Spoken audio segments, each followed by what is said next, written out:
Good morning dear students. हम heterocyclic compounds discuss कर रहे थे। तो हम सेक्शन ए कवर कर चुके हैं इस सीक्वेंस में। ये हमारे सेक्शन बी यहाँ से स्टार्ट हो रहा है। ये हेट्रोसाइक्लिक्स का सेकंड पार्ट है जहाँ पर हम कंडेंस्ड रिंग की बात करेंगे। इसमें हमारे पास 5 और 6 मेंबर्ड हैं, हेट्रोसाइक्लिक्स हैं। 3 एग्जाम्पल हम कवर करेंगे यहाँ पर। तो मैंने आपको इस टॉपिक के स्टार्टिंग में बताया था कि टोटल हमने 7 मॉलिक्यूल्स डिस्कस करने हैं। 4 हम कर चुके हैं। 3 मॉलिक्यूल 5 मेंबर्ड थे और 1 मॉलिक्यूल 6 मेंबर्ड था, पेरिडिन। अब हम बात करेंगे कंडेंस्ड सिस्टम्स की। इसमें हम क्या करते हैं, बेंजीन रिंग को फ्यूज़ कर देते हैं और एक 5 और 6 मेंबर्ड हेट्रोसाइक्लिक रिंग हमें के साथ, जिससे कि हमें कंडेंस्ड हेट्रोसाइक्लिक कंपाउंड मिल जाता है, जिनको हम रिंग हेट्रोसाइक्लिक भी कहते हैं। वो वाले भी रिंग ही थे जो पहले की हैं। अब इसमें जैसा कि आपको दिखाया है कि अगर आप बेंजीन और पायरोल को फ्यूज़ करते हो, फ्यूजन के टाइम पे क्या होगा कि जो ये जॉइनिंग पॉइंट है, ये वाला कार्बन सेम हो जाएगा। ठीक है, यहाँ पे तो टोटल 6 और 5 एटम्स हैं, यहाँ पे 4 कार्बन है, यहाँ पे 6 + 2 बचेंगे। तो ये वाले जो बॉन्ड है ये मर्ज हो जाते हैं, फ्यूजन पॉइंट है। तो ये मॉलिक्यूल मिलता है आपको, जिसको हम बेंजोपायरोल कह सकते हैं और इसका कॉमन नेम है इंडोल। एक डाई भी बन जाता है। अब दूसरा रिएक्शन होता है बेंजीन और पेरिडिन के बीच में। यहाँ से हम फ्यूज़ करेंगे इनको भी, तो ये मॉलिक्यूल बनता है जिसको हम क्विनोलिन कहते हैं। और फिर आपके पास आता है जो पेरिडिन का एटम्स है 1 2 3 4 5 6। तो सेकंड और थर्ड बॉन्ड के साथ अगर फ्यूजन है तो ये स्ट्रक्चर बनता है। अगर यही फ्यूजन हम थर्ड और फोर्थ कार्बन के साथ करते हैं, यानी इस बॉन्ड के साथ, तो जो नाइट्रोजन है वो नीचे आने की बजाय थोड़ा साइड में आ जाता है। तो ये काइंड ऑफ इसका डेरिवेटिव बन गया, स्ट्रक्चरल आइसोमर है। इसको हम आइसोक्विनोलिन कहते हैं। यहाँ पर जो नंबरिंग है, इसमें खास बात यह है कि ये हेट्रो एटम से नहीं स्टार्ट होगी। इसको हम रेगुलर पैटर्न में ही करेंगे, 1 2 3 4 5 6 7 8। अच्छा, अब आपको दिमाग में क्वेश्चन आया होगा कि हमने इस कार्बन को क्यों नहीं नंबर किया। तो उसकी वजह है जो मैं आपको नेक्स्ट यहाँ दिखाती हूँ। यहाँ स्ट्रक्चर में देखिए आप, यहाँ पे जब हमने नंबरिंग की है, हम इंडोल से स्टार्ट कर रहे हैं। तो 1 2 3 4 5 6 7, इस कार्बन को और इसको हम इग्नोर कर रहे हैं क्योंकि यहाँ पर कोई हाइड्रोजन नहीं है, तो यहाँ कोई रिएक्शन नहीं होगा। तो ये कोई ऐसे पोजीशन नहीं है, यहाँ पे हाइड्रोजन्स प्रेजेंट है। यहाँ पे क्या है, आपके हाइड्रोजन एटम प्रेजेंट है, तो इसलिए हम यहाँ से नंबरिंग इस तरीके से करते हैं 1 2 3 4 5 6 7। यहाँ पे कुछ नहीं है, मतलब कोई हाइड्रोजन नहीं जिस पे हम रिएक्शन करेंगे। तो इस तरीके से इसमें नंबरिंग होती है। ये जैस्मिन फ्लावर्स में हमें मिलता है और ऑरेंज ब्लॉसम, तो जिन फ्लावर में मिलता है, कलर देता है ना, ये थोड़ा ऑरेंज कलर का होता है। पेरेंट सब्सटेंस है, ये एक डाई बनती है इससे, इंडिगो टिन। तो ये इसके बारे में था इंट्रोडक्शन। फिर हम प्रिपरेशन की बात करेंगे। एक ही मेथड यहाँ पे हम कर रहे हैं, बुक में आपको और भी मेथड मिलेंगे, पर ये सिलेबस में यही है, मोस्टली यही एग्जामिनर पूछता है। कभी कभी वो थोड़ा सा डिटेल में पूछना चाहता है तो कोई और मेथड पूछ लेता है, लेकिन हम इसी पे फोकस करेंगे क्योंकि फिर सिलेबस ज़्यादा हो जाएगा नहीं। तो ये है हमारा फिशर इंडोल सिंथेसिस। तो जो ये साइंटिस्ट थे, इन्हीं के नाम पे है, इन्होंने जो सिंथेसिस किया, इसमें हम फिनाइल हाइड्राजीन और एसीटोन से स्टार्ट करते हैं। तो यहाँ पर आप देख सकते हो, इस मॉलिक्यूल को फिनाइल हाइड्राजीन कहते हैं। तो आपको थोड़ी सी हिस्ट्री याद आ रही होगी। ये अमोनिया है। अगर इसका एक हाइड्रोजन हटा के हम NH2 लगा देते हैं अमोनिया का, तो इसको हम हाइड्राजीन कहते हैं। ठीक है, इसमें भी अगर हम एक हाइड्रोजन हटा के बेंजीन लगा दें, या हम इसको C6H5 लिख सकते हैं, इसको हम फिनाइल हाइड्राजीन कहते हैं। तो ये हमारा स्टार्टिंग मटेरियल है। तो अब आपको याद रहेगा हाइड्रोजन कैसे से बनता है, फिनाइल हाइड्रोजन। एसीटोन से जब आप रिएक्ट कर रहे हो आपने इसी तरीके से लिखना है, इससे हमें याद रखने में आसानी होती है कि रिएक्शन कैसे हो रहा है। तो रिएक्शन यहाँ हो रही है, H2O निकल जाएगा यहाँ से और नाइट्रोजन और कार्बन के बीच में डबल बॉन्ड आ जाएगा। सिंपल रिएक्शन हुआ है। तो ये हमारा स्टार्टिंग मटेरियल है, इसको कहते हैं एसीटोन फिनाइल हाइड्राजोन। ठीक है, कीटोन के साथ रिएक्शन हुआ है ना, तो जीन की बजाय ओन लिखा जाएगा यहाँ पे, फिनाइल हाइड्राजीन नहीं लिखेंगे, फिनाइल हाइड्राजोन बन जाता है ये आपका स्टार्टिंग मटेरियल है। जब आप इसको जिंक क्लोराइड और पॉलीफॉस्फोरिक एसिड से ट्रीट करते हो जो कि कैटलिस्ट है, तो ये आपस में यहाँ वाले जो स्ट्रक्चर है ये रीअरेंज होता है, with in the molecule reaction होते हैं, ये नाइट्रोजन निकल जाता है और आपके पास ये इंडोल बन जाएगा और ये स्ट्रक्चर आ जाता है। तो चलिए हम इसका मैकेनिज्म देखते हैं, वो सिलेबस में है, पूछा भी जाता है ये मैकेनिज्म आपसे। बहुत ही आसान है और इंटरेस्टिंग है, लेकिन आपको याद कैसे होगा? प्रैक्टिस से। There no other way. और लिख के प्रैक्टिस करनी पड़ेगी, सिर्फ देख के नहीं होती प्रैक्टिस कि मैंने आंखों से देख लिया और मुझे याद हो जाएगा। ऑर्गेनिक ऐसे याद नहीं होगी कभी भी, आपको लिख के ही प्रैक्टिस करनी पड़ेगी, तभी बॉन्ड्स याद रहते हैं कहाँ कैसे शफल हुआ है। तो चलिए हम स्टार्ट करते हैं। तो ये हमारे पास है फिनाइल एसीटोन फिनाइल हाइड्राजोन। सबसे पहले तो ये टोटोमराइज होता है। टोटोमराइजेशन में क्या होता है कि जो ये वाला कार्बन है, कोई भी एक कार्बन, इसका हाइड्रोजन नाइट्रोजन के पास चला जाएगा और ये वाला बॉन्ड ऐसे शिफ्ट हो जाएगा। ठीक है, तो नेक्स्ट स्ट्रक्चर क्या आ जाता है? NH और यहाँ पे एक डबल बॉन्ड आपको दिखाई देता है। जब ये हो गया तो अब इसमें होता है, हम थोड़ा एसिड प्रेजेंट है, पॉलीफॉस्फोरिक एसिड है मीडियम में। एसिड क्या करता है? इसका रीअरेंजमेंट कराता है। रीअरेंजमेंट के लिए सबसे पहले तो ये क्या करेगा? नाइट्रोजन को प्रोटोनेट कर देगा, H2 हो जाएगा, इस पर पॉजिटिव चार्ज आ गया। अभी कहेगा कि मेरे साथ कोई शेयर करो बॉन्ड, कुछ करो, मेरी मदद करो। तो ये वाला जो कार्बन है इसके साथ अटैच्ड है जो, ये अपना ये बॉन्ड यहाँ शिफ्ट करता है। फिर ये कार्बन कहता है मेरी भी हेल्प की जाए, तो ये वाला बॉन्ड यहाँ शिफ्ट होता है और ये वाला बॉन्ड ब्रेक होके यहाँ आ जाता है। इस तरीके से मॉलिक्यूल के अंदर रीअरेंजमेंट हुआ और आपके ये ज्वाइनिंग हो जाएगी, यहाँ से ब्रेकेज हो जाएगी और यहाँ ज्वाइनिंग हो जाएगी, तो आपके पास ये बॉन्ड बन जाता है और यहाँ पॉजिटिव चार्ज है। अब फिर नाइट्रोजन का काम नहीं चल रहा, ये कह रहा है मैं तो चार्ज से परेशान हो रहा हूँ। तो उस सिचुएशन में ये क्या करता है कि इस हाइड्रोजन को एक्सेप्ट करके मॉलिक्यूल से बाहर हो जाता है। अभी इस स्टेप में नहीं हो रहा, नेक्स्ट में होगा। यहाँ पर पहले रिंग को रिस्टोर किया जा रहा है, जैसे ये वाला हाइड्रोजन जो है वो इस नाइट्रोजन के पास आ जाएगा और जो रिंग है, बेंजीन का रिंग स्ट्रक्चर है, वो रिस्टोर हो जाएगा। यहाँ पे साइक्लाइजेशन पूरा कंप्लीट हो जाएगा। तो यहाँ पर NH2 आ जाएगा और ये सिंगल बॉन्ड बन जाएगा। इस स्टेप के बाद ये नाइट्रोजन क्या करेगा? अपना इलेक्ट्रॉन पेयर, एक बॉन्ड पेयर को अपने ऊपर ले लेगा और ये वाला नाइट्रोजन अपना इलेक्ट्रॉन पेयर इसके साथ शेयर करेगा, कार्बन के साथ। इससे जो पॉजिटिव चार्ज है वो इस नाइट्रोजन पे आ गया और ये NH2 है। नेक्स्ट स्टेप में क्या होता है कि एक्स्ट्रा स्टेबिलिटी के लिए ये वाला बॉन्ड यहाँ शिफ्ट हो जाता है और एक ये नाइट्रोजन इसके पास, ये हाइड्रोजन इसके पास चला जाएगा और फिर ये वाला बॉन्ड ब्रेक होगा क्योंकि यहाँ पे बॉन्ड बन रहा है इनके बीच में। तो ये in the form of ammonia molecule बाहर हो जाएगा और ये वाला हाइड्रोजन H पॉजिटिव की फॉर्म में सिस्टम से बाहर चला जाएगा। हमारे पास यहाँ पे इस तरीके से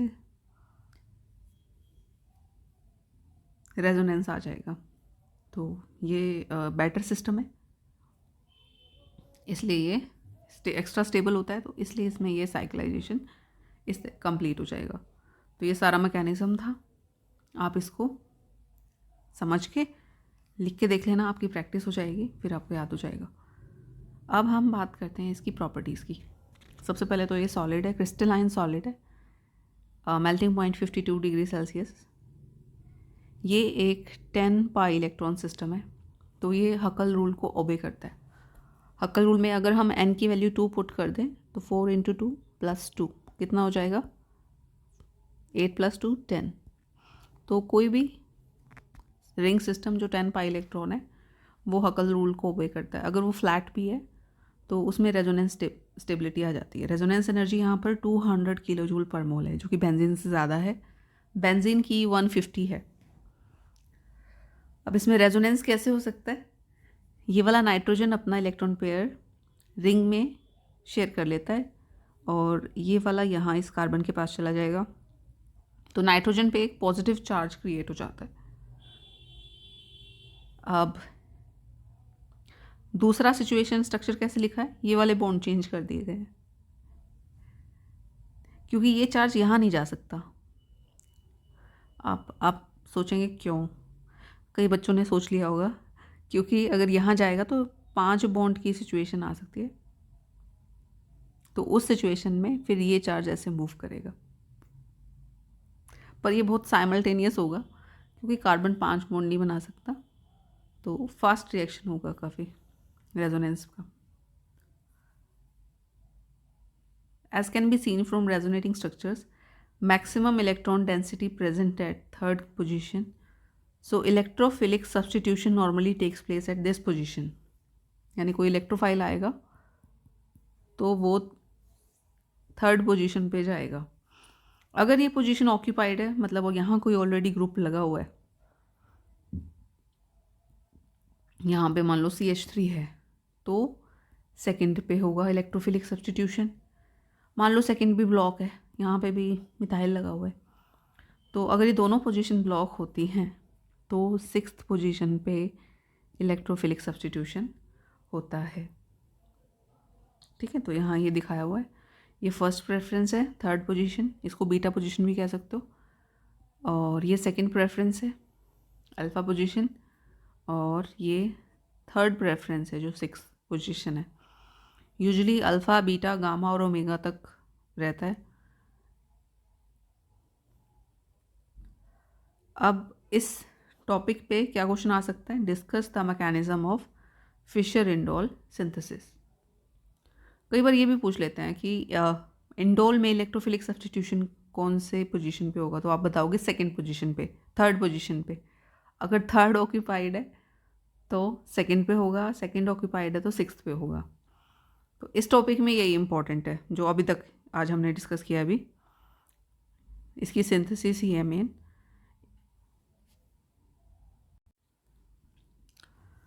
सो प्रिपरेशन के बाद आती हैं केमिकल प्रॉपर्टीज़। तो फिज़िकल प्रॉपर्टीज़ की हमने थोड़ी बात की, अब हम बात करेंगे केमिकल प्रॉपर्टी की। सबसे पहले इसमें है इलेक्ट्रोफिलिक सब्स्टिट्यूशन, जो हमने पहले ही बताया है कि ये कहाँ होता है, थर्ड या बीटा पोजीशन पे। तो हम नाइट्रेशन दिखा रहे हैं इथाइल नाइट्राइट से, तो यहाँ पर NO2 ग्रुप आ गया। क्लोरीनेशन है थायोनिल क्लोराइड से SO2Cl2, तो ये आपको बताया था बहुत अच्छा रिएजेंट होता है। क्यों, क्योंकि यहाँ से क्या होता है, इस रिएक्शन में जो साइड प्रोडक्ट होते हैं वो SO2 होता है और HCl होता है, जो कि दोनों गैसेज हैं, तो आपको प्योर प्रोडक्ट मिलता है। फिर आपके पास है NN डाइमिथाइल फॉर्मामाइड, इस मॉलिक्यूल को कहते हैं। तो आपको फॉर्मिक एसिड पता ही है, अगर हम इसका अमाइड बनाएं तो NH2 हो जाएगा।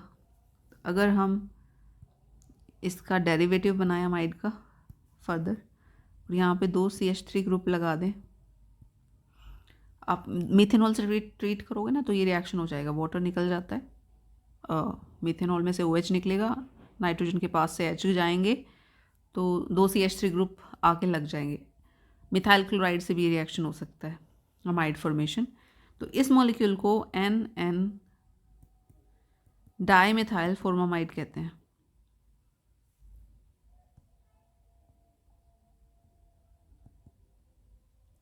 अच्छा, शॉर्ट फॉर्म में इसको DMF भी कहते हैं। काफ़ी इंटरेस्टिंग पोलर सॉल्वेंट है। इसमें जब हम रिएक्शन करते हैं POC इसके साथ, यहाँ पे ये रिएजेंट भी है, POCl3 की प्रेजेंस में ये वाला पार्ट CHO जाके इससे अटैच हो जाएगा और नाइट्रोजन के पास H आ जाएगा। तो ये आपका एल्डिहाइड ग्रुप आके यहाँ पे अटैच हो जाता है CHO। Indole aldehyde. ये सेम रिजल्ट हमें किससे मिलता है? गेटरमैन कोच सिंथेसिस से। अब तो आपको इसके रिएजेंट याद हो गए होंगे, HCN और HCl। तो जहाँ पे भी HCN दिखाई देना आपको, तो जो इसका कार्बन है ये ज़रूर CHO ही बनाएगा। पहले CN की फॉर्म में अटैच होगा, फिर हाइड्रोलाइज होगा। साइनाइड को जब भी आप हाइड्रोलाइज करते हो, इस पे OH आता है और इस पे H आता है, बॉन्ड टूटते जाएंगे। लास्ट बॉन्ड जब टूटता है तो यहाँ OH आ जाता है और ये अमोनिया की फॉर्म में बाहर हो जाता है। अब एक कार्बन पे इतने सारे OH तो रह नहीं सकते, तो 2 OH आपस में रिएक्ट करके एक वाटर मॉलिक्यूल रिलीज कर देते हैं और COH बचता है। इस रिएक्शन के मैकेनिज्म में थोड़ा सा डिफरेंस रहता है और एसिड की बजाय आपको एल्डिहाइड मिल जाता है। तो इस तरीके से जो CN ग्रुप है वो आपको CHO देता है। फिर नेक्स्ट रिएक्शन है आपके पास मानिच रिएक्शन। ये नेम रिएक्शन है, आपने फर्स्ट ईयर में पढ़ा होगा। इसमें हम 3 मॉलिक्यूल रिएक्ट कराते हैं आपस में। एक तो इंडोल हो गया, एक फॉर्मल्डिहाइड है और एक बेस हम ले रहे हैं डाइमिथाइलअमीन। तो ये आपस में कंडेंस हो जाते हैं। जो फॉर्मल्डिहाइड है उससे हमें CH2 मिलता है, यहाँ से ये हाइड्रोजन हट जाता है और ये वाला पार्ट हमें अटैच होके मिल जाता है। तो ये एक बेस होता है जिसमें नाइट्रोजन पे लोन पेयर प्रेजेंट है। तो इस ऐसे बेस को हम मानिच बेस कहते हैं, जो इस रिएक्शन से मिलता है। मानिच रिएक्शन है, ये नेम्ड रिएक्शन है। तो ये इंपॉर्टेंट है, जो भी नेम्ड रिएक्शन है मैंने पहले भी बताया, उसमें क्या होता है कि आपको रिएक्टेंट्स बता दिया जाता है और प्रोडक्ट पूछा जाता है कि बताइए बनेगा क्या। इनका कोई मैकेनिज्म नहीं है हमारे सिलेबस में, मैकेनिज्म सिर्फ सिंथेसिस का था। इन जनरल मैकेनिज्म मिलेगा आपको इलेक्ट्रोफिलिक सब्स्टिट्यूशन का, ऐसा एक एक का नहीं है। फिर आता है आपके पास मर्क्यूरेशन। तो यहाँ पे इसके ये 2 मॉलिक्यूल रिएक्ट करते हैं, आप समझ ही सकते हो।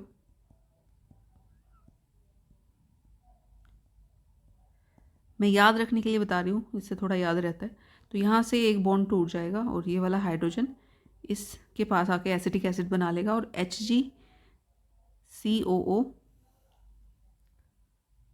CH3 अटैच हो जाएगा। तो यहाँ इसके 2 मॉलिक्यूल रिएक्ट करेंगे। तो यहाँ दूसरा जो हाइड्रोजन है उसके साथ ये रिएक्ट करता है। इस प्रोसेस को हम मर्क्यूरेशन कहते हैं। फिर है सल्फोनेशन, जो कि हम कर रहे हैं सल्फर ट्राइऑक्साइड और पेरिडिन के साथ।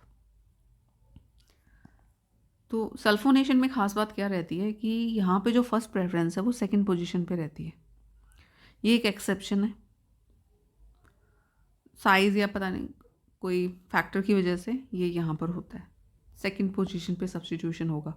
तो इसलिए इसको कई बार पूछ लेते हैं। तो आपने गलती से यहाँ नहीं करना, सेकंड पे ही करना। याद रखना सल्फोनेशन एक्सेप्शन है और सेकंड पोजीशन पे होगा। फिर बात करते हैं हम रिडक्शन की। रिडक्शन जब हम करते हैं टिन HCl से टिन क्लोराइड निकलता है और नेसेंट हाइड्रोजन प्रोड्यूस होगा। वो ना बेंजीन रिंग को नहीं रिड्यूस करेगा, इंडोल रिंग को रिड्यूस करता है। तो इस तरीके का स्ट्रक्चर आपके पास आ जाता है। बेंजीन रिंग काफ़ी इंटैक्ट होती है, वो काफ़ी स्टेबल होती है, तो उसको रिड्यूस करना आसान नहीं होता। तो हमारे पास जो ये प्रोडक्ट बनता है इसको हम कहते हैं 2,3 डाईहाइड्रो इंडोल, क्योंकि यहाँ पे एक एक हाइड्रोजन तो पहले ही थे, एक और एक्स्ट्रा आ गए, तो हम इसको क्या कहते हैं 2,3 डाईहाइड्रो इंडोल। फिर बात कर रहे हैं हम ऑक्सीडेशन की। तो आप देख रहे हो ना वही सब हो रहा है। तो ऑक्सीडेशन में क्या होता है कि ये रिंग ब्रेक कर जाती है, बेंजीन रिंग इंटैक्ट रहेगी एज यूजुअल क्योंकि ये स्ट्रॉन्ग है। तो जो परऑक्सी एसिड है, बेंजोइक पर एसिड हम यूज़ कर रहे हैं, वो यहाँ से ब्रेक होता है। तो ये वाला कार्बन जो है वो CHO में कन्वर्ट हो जाता है और ये वाला कार्बन भी CHO में कन्वर्ट हो जाएगा। फिर है डाइमराइजेशन, यानी कि इंडोल को अगर आप किसी एसिड से ट्रीट कर रहे हो HCl से, तो इसके खुद के ही 2 मॉलिक्यूल डाइमराइज हो जाते हैं तो यहाँ पर ये वाला बॉन्ड रिड्यूस हो गया क्योंकि इसका हाइड्रोजन दूसरे इंडोल के कार्बन के पास चला जाता है, तो इस तरीके से रिडक्शन हो जाता है। डाइमराइजेशन में हाइड्रोजन हटेगा यहाँ से, तभी इनके दो मॉलिक्यूल्स के बीच में बॉन्ड बनेगा।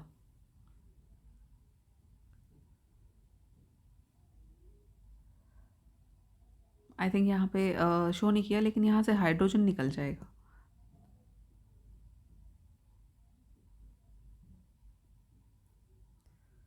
इसको मैं एक बार कंफर्म भी करूँगी क्लास में। मुझे लग रहा है कि यहाँ पर रिडक्शन ही होगा। अगर हम हाइड्रोजन को निकाल देंगे तो फिर ये डायमर नहीं माना जाएगा। डायमर तो ये तभी है कि जब सारे के सारे एटम्स तो थे वो इसमें इंक्लूडेड रहें। चलो आप इसको ध्यान रख लेना। यहाँ पर इस तरीके से ये डायमर बन जाता है। फिर हम बात करते हैं नेक्स्ट रिएक्शन की, जो है एन ब्यूटाइल लिथियम के साथ। एन ब्यूटाइल लिथियम के साथ जब हम रिएक्शन करेंगे तो वही कॉमन रिएक्शन। अब यहाँ पर ये इस हाइड्रोजन के साथ रिएक्ट करता है। ये डेल्टा नेगेटिव है, ये डेल्टा पॉजिटिव है। तो जो नाइट्रोजन है वो डेल्टा नेगेटिव है, हाइड्रोजन डेल्टा पॉजिटिव। तो ये क्या करता है, जो एन ब्यूटाइल है ये हाइड्रोजन को एब्स्ट्रैक्ट कर लेता है और यहाँ पे लिथियम अटैच हो जाता है।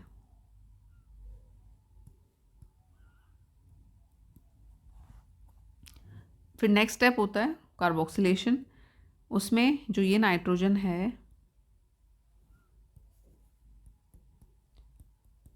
ये इस कार्बन पे अटैक करता है और ये वाला बॉन्ड ओपन हो जाएगा और ओ लिथियम यहाँ आ जाएगा। फिर उसके बाद जब आप हाइड्रोलाइज करोगे तो वाटर का H यहाँ ऑक्सीजन के पास रह जाएगा और लिथियम हाइड्रोक्साइड निकल जाएगा। तो आपके पास COH ग्रुप यहाँ अटैच हो जाता है। तो ये फाइनल प्रोडक्ट है। आपको 2 स्टेप में भी ये रिएक्शन पूछा जा सकता है। तो आज हम इतना ही करते हैं इस क्लास में। फिर ये हमारा कंडेंस्ड हेट्रोसाइक्लिक का फर्स्ट मॉलिक्यूल था इंडोल, जिसमें हमने इसका मेथड देखा प्रिपरेशन का फिशर इंडोल सिंथेसिस में। उसके बाद हमने इसकी प्रॉपर्टीज़ देखी, इलेक्ट्रोफिलिक सब्स्टिट्यूशन देखा, रिडक्शन, ऑक्सीडेशन, डायमराइजेशन और एन ब्यूटाइल लिथियम के साथ इसका रिएक्शन देखा। फिर नेक्स्ट क्लास में हम आगे करेंगे। ये कुछ रिएक्शंस हैं जो इस टॉपिक में से क्वेश्चन बन सकती हैं। ये कंप्लीट करके दिखाओ। तो यहाँ मानिच बेस बनेगा, इसके केस में मर्क्यूडेशन है, यहाँ पे सल्फोनेशन है जो कि यहाँ होगी, बाकी सारा यहाँ हो रहा है। इसके केस में भी डाई सब्स्टिट्यूशन होगा और ये थोड़ा आपको याद रखना है, धीरे धीरे याद हो जाएगा। फिर नेक्स्ट रिएक्शन है, अगर आप HCl से ट्रीट करते हो तो डायमराइजेशन होगा, एन ब्यूटाइल लिथियम से लास्ट रिएक्शन यहाँ पे COOH आ जाएगा। पर एसिड से ट्रीट करते हो तो यहाँ से बॉन्ड ब्रेक हो जाएगा, CHO ग्रुप आ जाएंगे। टिन HCl से ट्रीट करते हो तो ये वाली रिंग रिड्यूस हो जाएगी और डाई हाइड्रो इंडोल बन जाएगा। तो इस टॉपिक में से आज इतना ही, बाकी का टॉपिक हम नेक्स्ट क्लास में। Thank you so much.